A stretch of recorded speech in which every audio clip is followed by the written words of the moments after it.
Hello, namaste. My name is Ranjana. I'm back with another video after a long time. But this is a topic I particularly personally am interested in and I'd like to touch upon because it could transform your practice of yoga, let it be as a student, a teacher, or a personal individual practitioner. It is about breathing. We lay a lot of emphasis in classes on nasal breathing. We promote nose breathing more than the mouth, and I want to put on a various reasons why we do that. So mouth breathing, why do people breathe from the mouth? It's not because they enjoy it and they look good and they feel good, but because of issues that they may be experiencing in their body in terms of nasal congestion, because of allergies, sinusitis, head cold. It is easier to breathe from the mouth than from their nose, so they could be doing that because of that.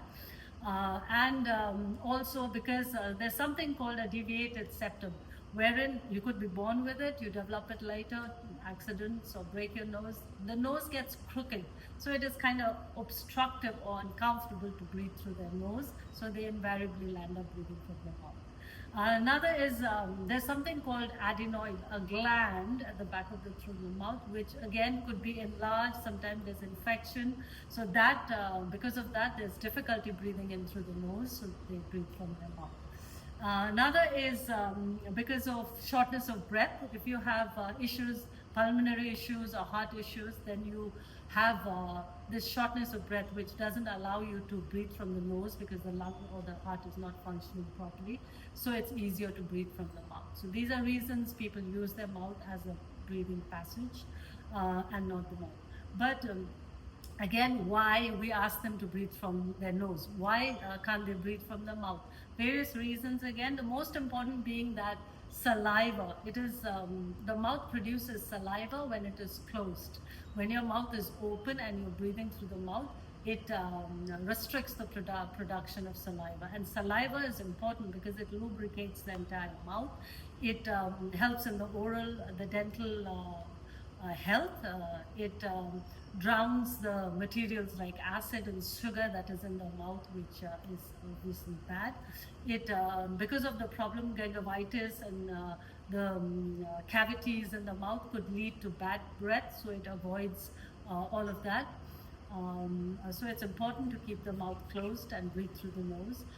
The other being because when you're breathing from the mouth, you tend to drool, so it doesn't look good. And even just simply breathing from the mouth doesn't look good. You can't see it yourself, but if you ask somebody else, they will confirm and tell you that it really doesn't look good. So you drool, you look terrible breathing from the mouth, and it also leads to chapped lips, very dry lips, again not very pretty. And it could lead to allergies because you're ingesting dust and toxic materials from the air, not good again. And even snoring, when you're sleeping, it could lead to snoring, or may even lead to sleep apnea, where the rhythm of the heartbeat is irregular.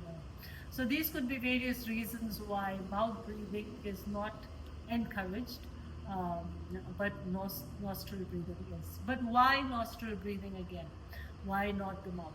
So nose breathing is of course, the shape of the nose is in such a way that it promotes breathing. So it restricts, the entrance, hyperventilation doesn't happen. So the bout of breath, even if you take a big amount of breath, it restricts in the top because of the shape. So you land up limiting hyperventilation. The second is it filters. There's something called cilia in the nose, which filters the dust particles, the toxins that are going into the nose. So it's a clean air that reaches the lung as you inhale it.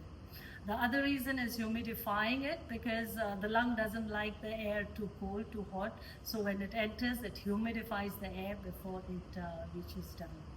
Then the other reason being it releases nitric oxide. It's called the vasodilator, because when you're releasing nitric oxide, the blood vessels dilate. So when the blood vessels dilate, the circulation increases, the pressure on the heart decreases.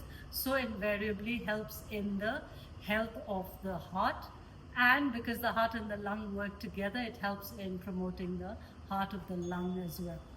So these are various reasons that nostril breathing is way beneficial than mouth breathing, and we encourage that to happen. But how do we do it? In yoga, we do not encourage taping of the mouth or forceful nostril breathing. We train people to slowly acclimatize their body to switch from mouth to nostril. How can we do that?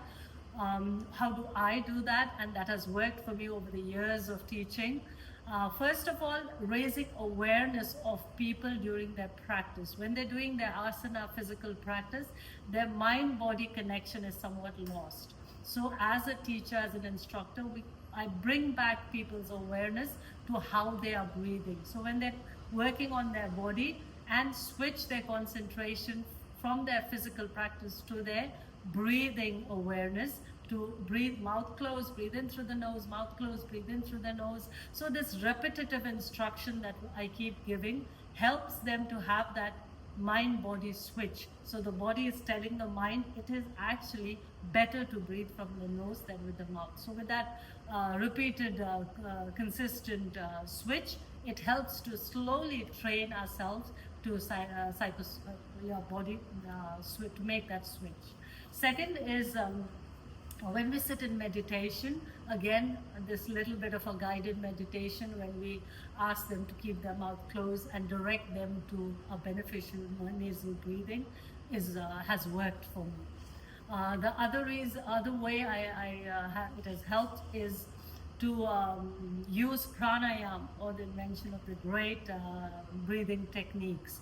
First, the anulom vilom, or the alternate nostril breathing, where we keep the mouth sealed and breathe in through the nostril alternately using the left and the right.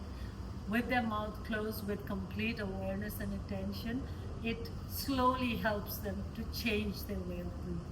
After the anulom vilom, I try vastrika practice, which is slightly intense, but again, keeping the mouth closed, they use just the nostril for breathing practices. Then after that, with the vastrika, you use retention of the breath. We call it the kumbhaka, where we breathe into the nostril, hold the breath for a certain period of time, exhale from the nostril, hold the breath for a certain period of time. So this, when the holding of the breath happens, there is a mind-body connection when the body is telling the mind what I'm doing, it's comfortable, what I'm doing is safe, it's calm. So the mind believes that it's fine. And then this connection, which is amazing, it works great for people if they train their body-mind to listen to their body and mind, it works. So this mind-body connection, repeatedly, consistently working on it helps to make that switch easy. So these are simple things that I keep using in my class, and I thought it is beneficial to work on and start making this transformation in your breathing practices, which will eventually help to better your yoga practices. I hope this is good for you. It has helped you in some way. You do your bit of research, you do your bit of studies, and see what works for you best eventually. I'll meet you again in another important topic. Till then, thank you so much. Bye-bye.